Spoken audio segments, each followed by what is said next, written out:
பொதுவாக எலுமிச்சை சாறை வந்து நம்ம வந்து எடுத்துக்கும்போது எலுமிச்சை சாறை வந்து தண்ணி கலந்து உப்பு கலந்து குடிக்கிறத தவிர்க்கணும். எலுமிச்சை சாறு வந்து அதோட நம்ம இனிப்பு கலந்து குடித்தா தான் எலுமிச்சை சாறு வந்து நம்ம உடம்புக்கு நல்லது.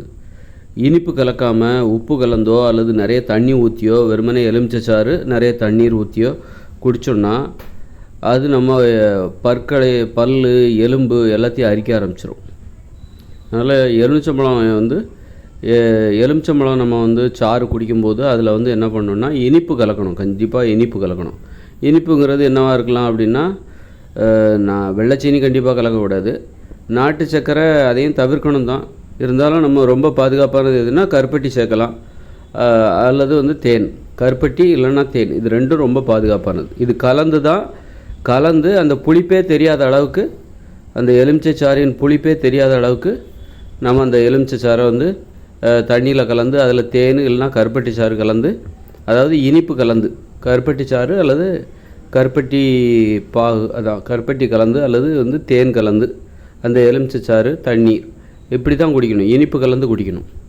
இனிப்பு கலக்காமல் உப்பு போட்டோ அல்லது வெறுமனே நிறைய தண்ணீர் ஊற்றியோ நம்ம வந்து தண்ணீர் ஊற்றி எலுமிச்சை சாறை கலந்து நம்ம குடித்தோன்னு வச்சுக்கோங்களேன், அது வந்து எலும்புகளை அரிக்க ஆரம்பிச்சிடும். இனிப்பு கலக்காத எலுமிச்சை பழச்சாறு அது வந்து எலும்பை வந்து அரிக்க ஆரம்பிச்சிடும். எலும்பு பல்லோட எனாமல் எல்லாத்தையும் அரிக்க ஆரம்பிச்சிடும். பற்கூச்சம் ஏற்பட ஆரம்பிச்சிடும். அதனால் எப்போவுமே எலுமிச்சம்பழச்சாரை இன்னும் எலுமிச்சம்பழச்சாரை பச்சையாகவும் குடிக்கக்கூடாது. அது நல்லா கொதிக்க வச்சு எலுமிச்சம்பழச்சாரை தண்ணீர் சேர்த்து நல்லா கொதிக்க வச்சு அதன் பிறகு அதில் இனிப்பு கலந்து தான் சாப்பிட்ணும். உப்போ அல்லது உப்பு சேர்க்காமலோ சாப்பிடக்கூடாது. உப்பு கலந்தும் சாப்பிடக்கூடாது, உப்பு சேர்க்காமலும் தண்ணீர் ஊற்றி அந்த எலுமிச்சம்பழச்சாரை குடிக்கக்கூடாது. அதில் இனிப்பு கலந்தால் மட்டும்தான் அந்த எலுமிச்சம்பழச்சாரை நம்ம சாப்பிட்ணும். அப்போ தான் அது வந்து நம்ம எலும்புகளை அரிக்காது.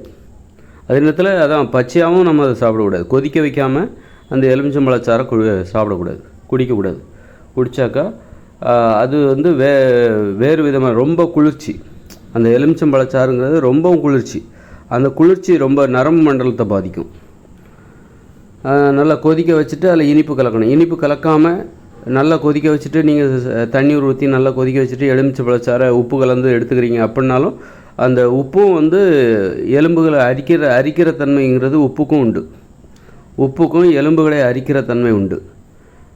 எலும்பு இப்போ கடற்கரையெல்லாம் பார்த்திங்கன்னா அந்த வீட்டில் உள்ள இரும்பு கம்பியெல்லாம் அரிச்சிரும் உப்பு காற்று. அந்த உப்பு காற்று கடற்கரை காற்றே வந்து இரும்பு கம்பிகளெல்லாம் அரிச்சிரும். அந்தளவுக்கு உப்பு வந்து அந்த உப்பு காற்றே அந்தளவுக்கு சக்தி வாய்ந்தது. அப்படி இருக்கும்போது நம்ம உப்பு கலந்து நிறைய தண்ணீர் ஊற்றி அதில் எலுமிச்சம்பழச்சாறு கலந்து நம்ம குடிக்கிறோம், அதனால் எதுவும் ஆகாதுன்னு நினச்சிங்கன்னா அது தப்பு. கண்டிப்பாக அப்படி சாப்பிட்டிங்கன்னா கண்டிப்பாக எலும்பில் வந்து அது பாதிப்பை ஏற்படுத்தும். ஆனால் இனிப்பு கலந்தால் அந்த எலும்புகளை அரிக்கிற அந்த தன்மை வந்து எலுமிச்சம்பழச்சாறுக்கு இல்லாமல் போகும். அதனால் புளிப்பை நம்ம உணரவே கூடாது. அந்த எலுமிச்சஞ்சாறில் உள்ள புளிப்பை உணராமல் இனிப்பு கலந்து தேன் அல்லது கருப்பட்டி சாறு ரொம்ப பாதுகாப்பானது.